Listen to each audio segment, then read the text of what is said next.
Hi, Abigail Ryan is my name, based in Teagasc Moor Park. I'm the project manager of the Future Dairy based in West Tipperary.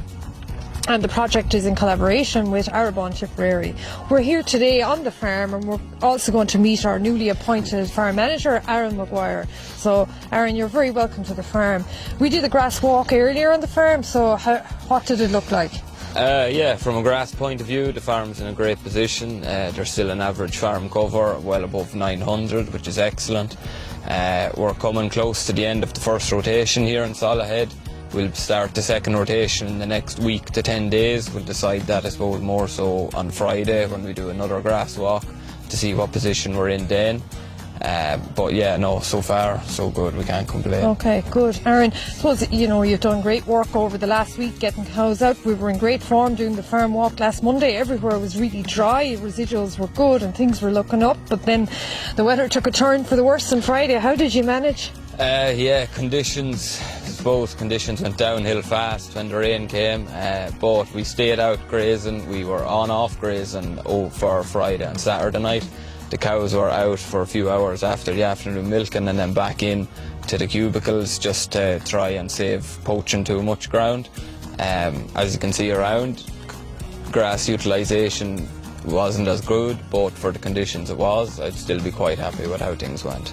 Aaron, this farm is well serviced with roadways and plenty of gaps. How did you manage with the on-off grazing and grazing during hailstones and sleet and rain at the weekend? Yeah, so luckily enough here, grazing infrastructure is excellent. There's multiple access points, roadways and drinkers in every field, which allows us to back fence cows off areas that have already been grazed to save them damaging ground or even eating any regrowths that comes back. And yeah, the multiple access points leaves it that you're not always ploughing in and out the one gateway, and we're not making too big of a mess. Okay. So I suppose the other thing I was looking up, Aaron, was the nitrogen. We have 50 kilos of nitrogen out per hectare so far. We did miss a round or two. It was difficult this spring to get it out. So I suppose next week we plan to go with more for the grazing and top up the silage paddocks going well. And you mentioned about, maybe we'll do another quick walk around, do a grass walk on Friday to review that. Aaron, I was looking at the Milk Tin app from ArraTipp and Teagasc, and I suppose it was interesting to see that milk production is actually up for March this year, in spite of all the bad weather.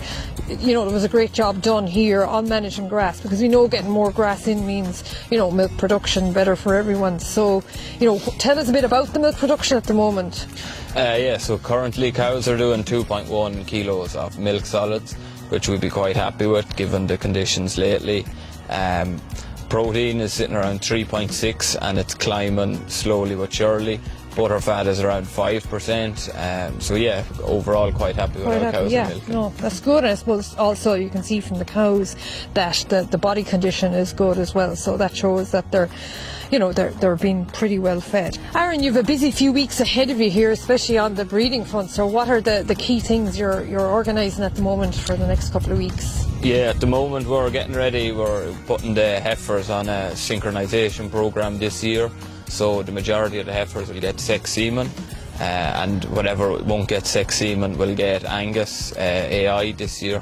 And as for the cows, to be also a lot of sex semen used on cows. That will all be done on natural heats though. The only cows which will receive any intervention of breeding this year is cows that will be non-cycling now before the breeding period begins. Okay, so I see in the dairy you have a chart there on the cows that are cycling, and you're also checking your sense hub.